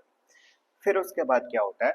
फिर उसके बाद हमारा 89th कॉन्स्टिट्यूशन अमेंडमेंट एक्ट आता है। क्या आता है? 89th कॉन्स्टिट्यूशन अमेंडमेंट एक्ट, जो सिंगल बॉडी थी, जो हमारी सिंगल बॉडी थी, जिसका नाम था national commission for schedule cast and schedule tribes, उसको बाइफरकेट कर दिया। क्या कर दिया? उसको बाइफरकेट कर दिया, मतलब दो बॉडीज के अंदर चेंज कर दिया। पहले क्या थी? पहले सिंगल बॉडी थी, तो इसको दो बॉडी बना दी गई। नाम क्या था? तो यहाँ पर शॉर्टकट में लिख रहा हूँ, national commission for schedule cast. दूसरे का नाम क्या था? National commission for schedule tribes. किस आर्टिकल में? तो ध्यान रखना, आर्टिकल पूछे जाते हैं कई बार, आर्टिकल 338। और ये किस में है? National commission for schedule tribes, वो किस में है? आर्टिकल 338 के ए में। ठीक है, एक और चीज याद रखना है आपको, आर्टिकल यहां पर लिखा हूं, यहां पर, हाँ, national commission for backward classes. कौन सी? Backward classes. ये किस आर्टिकल में है? तो ध्यान रखना, ये आर्टिकल 338 के बी में। किस अमेंडमेंट एक्ट के द्वारा इसको ऐड किया गया है? तो ध्यान रखना, 102 कॉन्स्टिट्यूशन अमेंडमेंट एक्ट के द्वारा। तो आपको यहाँ पर 3 आर्टिकल्स याद रखने हैं। Article 338 national commission for schedule caste, article 338 का A national commission for schedule tribes, article 338 का B national commission for backward classes. ये क्वेश्चन पूछा गया है, काफी बार पूछा गया है। ठीक है, कैसे पूछा जाता है? किस कॉन्स्टिट्यूशन अमेंडमेंट एक्ट के द्वारा आर्टिकल 338 बी को ऐड किया गया है? तो ध्यान रखना, 102 कॉन्स्टिट्यूशन अमेंडमेंट एक्ट के द्वारा। तो इसका सही आंसर क्या है? इसका सही आंसर है 89। ठीक है, 89। ये सारी चीजें आपको याद होनी चाहिए। इसको करते हैं प्लेन। अब करते हैं हम क्वेश्चन नंबर 22। एमपीपीसीएस प्री और एफसीआई के अंदर पूछा गया है, when were the fundamental duties mention in the constitution. तो ये क्वेश्चन है रिलेटेड टू फंडामेंटल ड्यूटी से रिलेटेड। आपको मैं जल्दी से इसके फैक्ट्स बता देता हूँ, फैक्चुअल चीजें बता देता हूँ। सबसे पहले ये कहाँ से बोरो कर रखा है, कहाँ से ये अडॉप्ट कर रखा है? तो ध्यान रखना, ये हमने ले रखा है रशिया से। ठीक है, किस पार्ट में है? आप बोलोगे पार्ट ए, फोर्थ का ए। कौन से आर्टिकल में मेंशन है? तो देखना, आर्टिकल 51 के ए में मेंशन है। कितनी टोटल कितनी फंडामेंटल ड्यूटीज है? आप बोलोगे 11। ठीक है, 11th ड्यूटी है, जो 11th ड्यूटी है उसको किसके द्वारा ऐड किया गया है? तो देखना, 86 कॉन्स्टिट्यूशन अमेंडमेंट एक्ट के द्वारा ऐड किया गया है। किस कमेटी के रिकमेंडेशन से फंडामेंटल ड्यूटीज को ऐड किया गया था? तो किस कॉन्स्टिट्यूशन कमेटी के रिकमेंडेशन से फंडामेंटल ड्यूटीज को ऐड किया गया है? तो ध्यान रखना, सरदार स्वर्ण सिंह कमेटी के रिकमेंडेशन से ऐड किया गया फंडामेंटल ड्यूटीज को। अब किस कॉन्स्टिट्यूशन अमेंडमेंट एक्ट के द्वारा, किस कॉन्स्टिट्यूशन अमेंडमेंट एक्ट के द्वारा फंडामेंटल ड्यूटीज को ऐड किया गया है, ये इंपॉर्टेंट है। वो है आपका 42nd कॉन्स्टिट्यूशन अमेंडमेंट एक्ट 1976। ठीक है, ये सारी चीजें आपको याद होनी चाहिए। और आपको चीजें बता देता हूँ, ये फंडामेंटल जो ड्यूटीज है वो नॉन जस्टिशिएबल है। वो कैसी है? नॉन जस्टिशिएबल है। तीसरा, जो फंडामेंटल ड्यूटीज है वो ओनली अप्लीकेबल्स टू सिटीजन्स। ठीक है, ये फंडामेंटल ड्यूटीज है ओनली सिटीजन्स के लिए अप्लीकेबल है, फॉरेनर्स के लिए नहीं है। फंडामेंटल राइट्स, जो फंडामेंटल राइट्स हैं वो इंडियन सिटीजन्स के लिए भी है और साथ साथ एलियंस के लिए भी है, फॉरेनर्स के लिए भी है, विदेशियों के लिए भी है। लेकिन जो फंडामेंटल ड्यूटीज है वो ओनली इंडियन सिटीजन्स के लिए है, फॉरेनर्स के लिए नहीं है। ये सारी चीजें आपको याद होनी चाहिए। अगर ये सारी चीजें याद है तो आप फंडामेंटल ड्यूटीज से कौन सा भी क्वेश्चन आ जाए आप कर सकते हो। तो इसका सही आंसर क्या है? Option number C. ठीक है सर, इसको करते हैं अवरेज। अब करते हैं हम क्वेश्चन नंबर 23। कई बार पूछा गया है आईएएस यूपी टीचर्स में, by which constitution amendment the number of central ministers has been limited to 15% of the total number of member of the Lok Sabha। तो ध्यान रखना, जो काउंसिल ऑफ मिनिस्टर का जो साइज है वो क्या कर दिया है? फिक्स कर दिया है। क्या है वो? कितना? 15% ऑफ लोक सभा। ठीक है, किस कॉन्स्टिट्यूशन अमेंडमेंट एक्ट के द्वारा इसको ऐड किया गया था? तो ध्यान रखना, 91st कॉन्स्टिट्यूशन अमेंडमेंट एक्ट के द्वारा। ठीक है, तो जो काउंसिल ऑफ मिनिस्टर है उसका साइज कितना होगा? लोकसभा का 15%। तो कौन सा आंसर सही है? Option number A, 91st। अब बात करते हैं क्वेश्चन नंबर 24। यूपी यूडीएलडी के अंदर पूछा गया है, Sikkim become a new state by 30, 34th, 35th and 36th। तो इसका सही आंसर है ऑप्शन नंबर डी, 36 के द्वारा। ठीक है, 36 के द्वारा। Next question 25th UP PCS main 2006 में पढ़िए। Which amendment of the Constitution inserted a new Article 21A in the Constitution providing right to education? 86th, 87th, 88th और 89th। तो इसका सही आंसर है 89th। ठीक है, 89th के द्वारा। देखिए, मैं आपको बताने वाला हूँ 89th कॉन्स्टिट्यूशन अमेंडमेंट एक्ट के द्वारा, नहीं 89 सॉरी 86 के द्वारा। किसके द्वारा? 86 के द्वारा। 86 के द्वारा क्या क्या चीज हुई है? सबसे पहले आर्टिकल 21A को ऐड किया गया है, पहला। दूसरा, आर्टिकल 45 की लैंग्वेज को चेंज किया था और आर्टिकल 51 के ए में मतलब फंडामेंटल ड्यूटीज है, 11th ड्यूटी को ऐड किया गया है। ठीक है, तो आर्टिकल 21 के ए को ऐड किया गया है। आर्टिकल 45 जो कि क्या है आपका डीपीएसपी है, उसकी लैंग्वेज को चेंज किया था और आर्टिकल 51 के ए में 11th फंडामेंटल ड्यूटी को ऐड किया गया है। इसका सही आंसर क्या है? 86 अमेंडमेंट एक्ट, 89 नहीं है। ठीक है, 89 से तो क्या हुआ था? बाइफर्केट की गई थी national commission for scheduled caste and scheduled tribes. अभी हमने किया था पीछे, उससे थोड़ा कंफ्यूज हो गया था, कोई दिक्कत नहीं है। Question number 26 Chhattisgarh PCS pre 2014 important है। लिस्ट 1 के अंदर अमेंडमेंट है और लिस्ट 2 के अंदर कुछ प्रोविजंस है। जल्दी करेंगे। 13 अमेंडमेंट किससे रिलेटेड है? नागालैंड एंटी डिफेक्शन लॉ या क्लैरिफाइड द स्टेट। ठीक है, the election of president, speaker and prime minister can not be challenge. तो इसका सही आंसर है 13 अमेंडमेंट किस रिलेटेड है? नागालैंड से। 18th अमेंडमेंट किससे रिलेटेड है? एंटी डिफेक्शन लॉ या clarified the term of state का जो टर्म था क्लैरिफाई किया था, और the election of president, speaker, prime minister can not be challenge. तो 18 है किससे रिलेटेड? Clarify the state.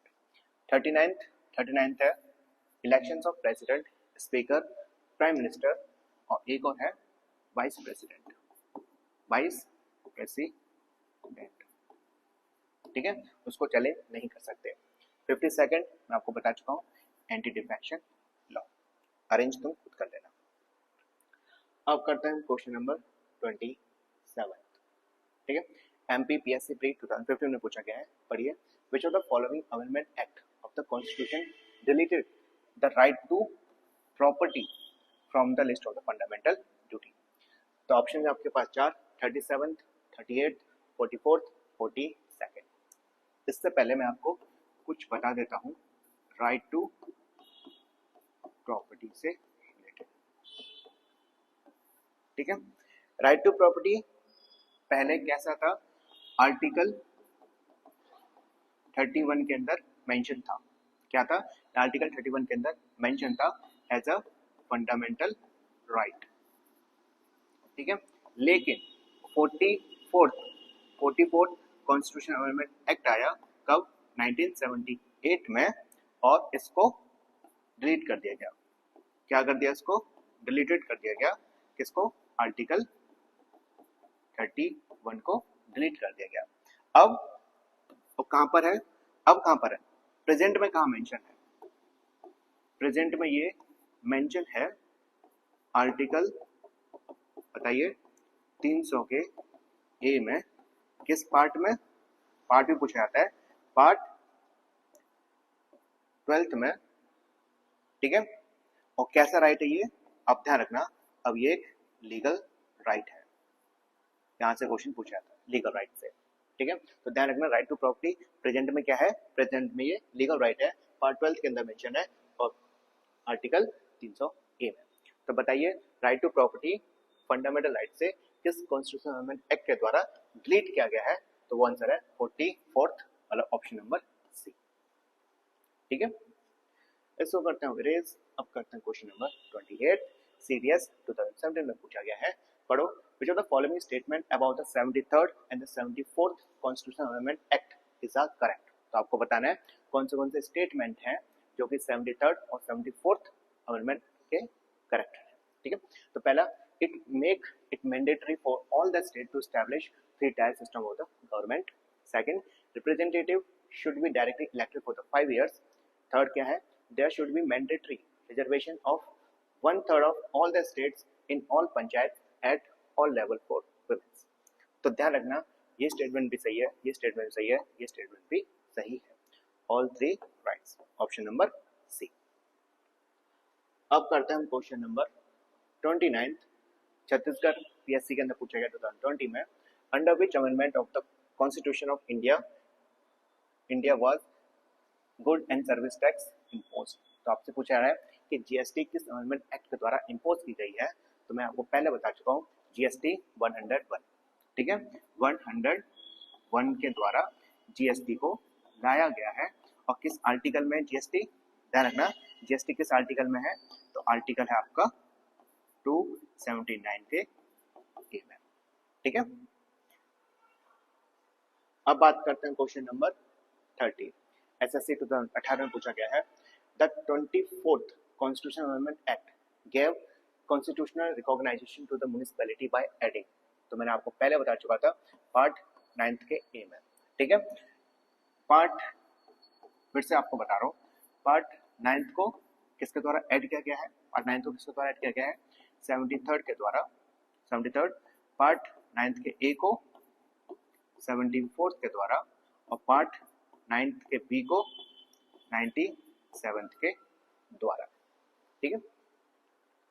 अब हम कर रहे हैं क्वेश्चन नंबर 31, यूपीपीसीएस 2017 एसएससी और SSC CPO sub inspector exam से पूछा गया है। The word secular socialist was added to the preamble of the Indian constitution by, ठीक है। इसको करने से पहले मैं आपको थोड़ा सा प्रीम्बल के बारे में बता देता हूँ। तो प्रीम्बल, सबसे ये बताइए सबसे पहले कि जो प्रीम्बल है उसको बोरो कहाँ से किया है, तो ध्यान रखना, ये बोरो का रखा है अमेरिका से, ये मैं आपको पहले बता चुका था। अब 42nd कॉन्स्टिट्यूशन अमेंडमेंट एक्ट के द्वारा 3 टर्म्स को 3 शब्दों को ऐड किया गया है प्रिम्बल में। कौन से शब्द है वो 3? पहले ध्यान रखना, पहला है सोशलिस्ट, पहला कौन सा है? सोशलिस्ट, दूसरा है सेकुलर और तीसरा है आपका इंटीग्रिटी। ठीक है, तो ध्यान रखना प्रिम्बल कहां से बोरो कर रखा है? अमेरिका से। और 42nd अमेंडमेंट एक्ट के द्वारा प्रिम्बल में 3 शब्दों को ऐड किया गया था, सोशलिस्ट, सेकुलर और इंटीग्रिटी। ये इंपॉर्टेंट है। ठीक है, एक क्वेश्चन पूछा जाता है, क्या प्रिम्बल को अमेंड किया जा सकता है? क्या प्रिम्बल को अमेंड किया जा सकता है? आप बोलोगे यस, बिल्कुल किया जा सकता है। और किसके द्वारा किया गया है? 42nd के द्वारा। तो इसका सही आंसर क्या है? 42nd, option number C. अब बढ़ते हैं क्वेश्चन नंबर 32 में। एसएससी में पूछा जा चुका है, पढ़िए। In which country peoples participate in the amendment of the constitution? ये बहुत ही बेहतरीन क्वेश्चन लगा मुझे। ठीक है, क्वेश्चन में क्या पूछा रहा है कि किस कंट्री के जो पीपल्स है, किस कंट्री के जो आदमी है, लोग हैं, सिटीजन्स है, वो कॉन्स्टिट्यूशन अमेंडमेंट प्रोसीजर के अंदर पार्टिसिपेट करते हैं। ठीक है, किस कंट्री के पीपल्स अमेंडमेंट के अंदर पार्टिसिपेट करते हैं? तो ऑप्शन है आपके पास 4, फ्रांस, इंग्लैंड, स्विट्जरलैंड और यूएसए। तो इसका सही आंसर है स्विट्जरलैंड। ठीक है, तो ध्यान रखना है तो स्विट्जरलैंड के जो पीपल्स है वो जब अमेंडमेंट होता है, कॉन्स्टिट्यूशन का अमेंडमेंट होता है, तो उसके अंदर पार्टिसिपेट करते हैं। अमेंडमेंट प्रोसीजर के अंदर पार्टिसिपेट किया जाएगा स्विट्जरलैंड के पीपल्स के द्वारा। अब बात करते हैं question number 33। SSC combined matrix level pre exam से पूछा गया है, when constitution amendment bill goes to the president ही। तो मैंने आपको ये पहले बता चुका है कि जैसे कॉन्स्टिट्यूशन अमेंडमेंट बिल, ठीक है, प्रेसिडेंट के पास आएगा तो वो अपनी वीटो पावर को इस्तेमाल नहीं कर सकते। ये किस में दे रखा है? ये 24th कॉन्स्टिट्यूशन अमेंडमेंट एक्ट 1971 के अंदर कहा गया है। तो इसका सही आंसर क्या है? Is bound to give his assent. ठीक है सर, वीटो पावर किस आर्टिकल में है? तो आर्टिकल, चलो मैं यहाँ पर थोड़ी सी आपको वीटो पावर के बारे में बताया, वैसे आपने पढ़ रखा होगा। ठीक है, वीटो पावर आर्टिकल किस में मेंशन है? सबसे पहला पॉइंट याद रखना है, आर्टिकल 111 में मेंशन है। दूसरा, जो प्रेसिडेंट है अपनी वीटो पावर का इस्तेमाल नहीं कर सकते, कैन नॉट यूज किस किस के लिए, किस किस बिल के लिए? तो ये इंपॉर्टेंट है। पहला है मनी बिल, एक मनी बिल के लिए अपनी वीटो पावर यूज नहीं कर सकते। मनी बिल किस आर्टिकल के अंदर मेंशन है? तो ये आर्टिकल 108 के अंदर है। ठीक है, दूसरा क्या है? कॉन्स्टिट्यूशन अमेंडमेंट बिल, ये बिल किस आर्टिकल में मेंशन है? मैंने बहुत बार कर लिया, ये था आर्टिकल 368। ठीक है, तीसरा पॉइंट क्या याद रखना है आपको? टाइप ऑफ वीटो पावर्स कितने प्रकार के हैं? यहाँ आपके पास 3 चेंज कर देता हूँ, है ना। 3 प्रकार के हैं। एक है आपका एब्सोल्यूट वीटो, दूसरा आपका सस्पेंसिव वीटो और तीसरा है आपका पॉकेट वीटो।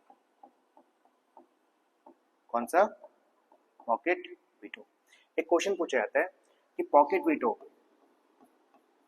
जो आपका पॉकेट वीटो है, सबसे पहले किसके द्वारा इस्तेमाल किया गया है और कौन से बिल के लिए इस्तेमाल किया गया है? तो ध्यान रखना, पॉकेट वीटो सबसे पहले प्रेसिडेंट जेल सिंह के द्वारा यूज किया गया था। किसके अगेंस्ट? ये भी इंपॉर्टेंट है, किसके अगेंस्ट किया गया था? पोस्ट ऑफिस बिल के लिए यूज किया गया था। तो ध्यान रखना, पॉकेट वीटो सबसे पहले प्रेसिडेंट जेल सिंह के द्वारा इस्तेमाल किया गया था और किस बिल के अगेंस्ट? पोस्ट ऑफिस बिल के अगेंस्ट। तो ये सारी चीजें याद रखनी है। और ठीक है, बस इतना याद कर दो। इसको करते हैं अवरेज। अब करते हैं क्वेश्चन नंबर 34। एसएससी, सीएपीएफ और दिल्ली पुलिस ऐसा एग्जाम में पूछा गया है, पढ़िए। The constitutional amendment through which 4 regional languages named Bodo, Dogri, Maithili और Santhali were included in the constitution. तो ये क्वेश्चन रिलेटेड है आपका ऑफिशियल लैंग्वेज से। क्वेश्चन करने से पहले मैं आपको कुछ ऑफिशियल लैंग्वेजेस की फैक्चुअल चीजें बता देता हूँ, क्योंकि ये इंपॉर्टेंट है। क्वेश्चन यहीं से आएगा, जो मैं करा रहा हूँ वहीं से क्वेश्चन बनता है। ठीक है। ऑफिशियल लैंग्वेज सबसे पहले बताओ किस पार्ट के अंदर मेंशन है, तो आप बोलोगे पार्ट 17 के अंदर, ठीक है। किस शेड्यूल में मेंशन है, तो आप बोलोगे ये है आपका, ये आपका 8th शेड्यूल में।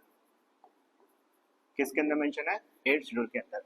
कौन से आर्टिकल्स है जो ऑफिशियल लैंग्वेज के साथ डील करते हैं, तो आप बोलोगे 344 टू 351, ठीक है। अब बताओ ओरिजिनली कितनी लैंग्वेज थी, ओरिजिनल लैंग्वेज थी 14, प्रेजेंट में कितनी है, प्रेजेंट में है आपकी 22। पहले कितनी थी, पहले लैंग्वेज कितनी थी, 14 थी, अब प्रेजेंट में कितनी है, 22 ऑफिशियल लैंग्वेजेस है। तो आपको ये बताना है, कुछ तो अमेंडमेंट हुए होंगे, कुछ तो अमेंडमेंट हुए, तो कितने अमेंडमेंट हुए, 3 अमेंडमेंट्स हुए। 3 अमेंडमेंट्स के द्वारा ऑफिशियल लैंग्वेज में कुछ लैंग्वेजेस को ऐड कर दिया गया था।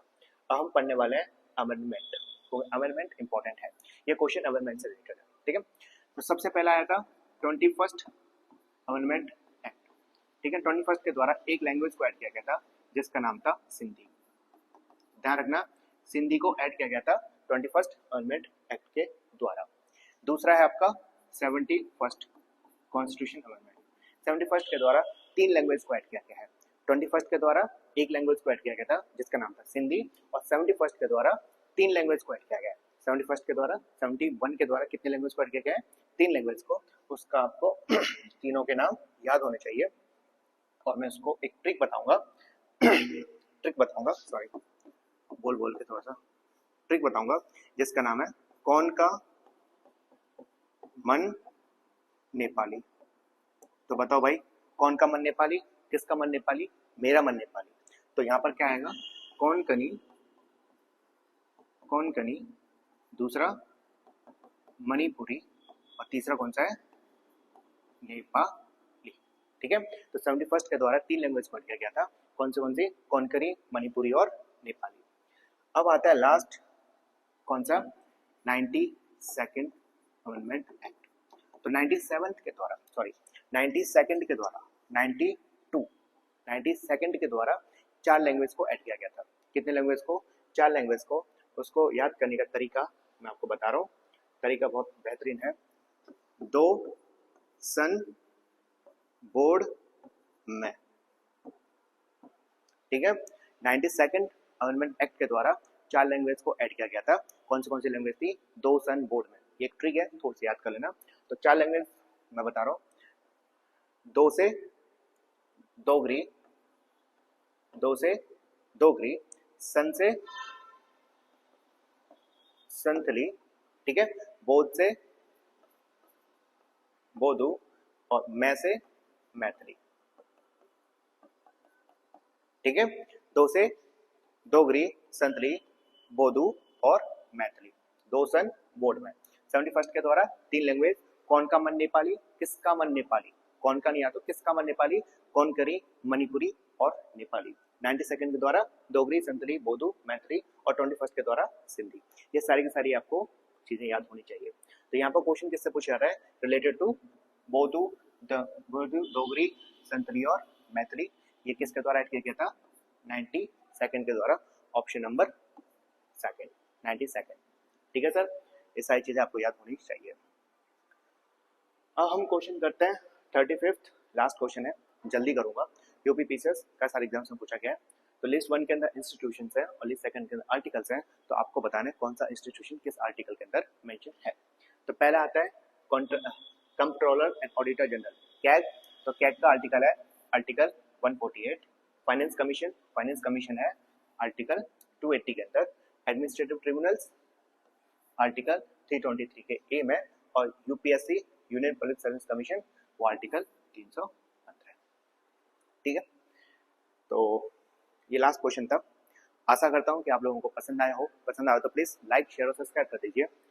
और मैं आपको फिर से बता रहा हूँ, आपका मन है किसी भी सब्जेक्ट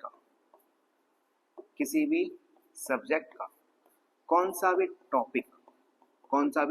टॉपिक आप मुझे कमेंट करके बताओ, और मैं उस टॉपिक से रिलेटेड आपको एमसीक्यूज करवा दूंगा, ठीक है। एमसीक्यूज करवा दूंगा, पीवाईक्यूज करवा दूंगा, ठीक है।